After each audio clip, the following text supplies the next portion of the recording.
Kushinagar seat के बहुते दिलचस्प कहानी बा। कुशीनगर सीट के बहुते दिलचस्प कहानी बा। मौर्य जी के लड़ गईला से विजय दुबे के चानी बा। कुशीनगर सीट के बहुते दिलचस्प कहानी बा। मौर्य जी के लड़ गईला से विजय दुबे के चानी बा। सुखले सुखले जीतताणे केहू नइखे टक्कर में।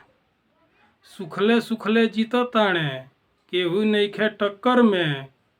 सपा बसपा के स्वामी प्रसाद डाल देले बाणे घन चक्कर में। सब खेल बिगड़ी गईल। सब खेल बिगड़ी गईल। ई बूझल बहुत आसानी बा।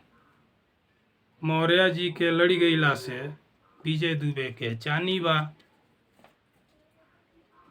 रोज सेन मराता ओट वाला बखारी में।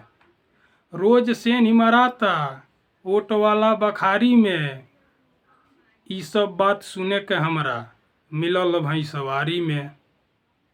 ओट बैंक खिसकता ओट बैंक खिसकता केतनो होत निगरानी बा। मौर्य जी के लड़ गईला से विजय दुबे के चानी बा। जीतिहे नाई जीते दी हैं इहे लोग बतियावता। जीतिहे नाई जीते दी हैं इहे लोग बतियावता। इनके औरी ओवैसी के खरी खोटी सुनावता।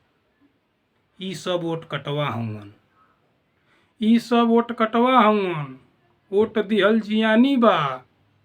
मौर्य जी के लड़ गईला से विजय दुबे के चानी बा।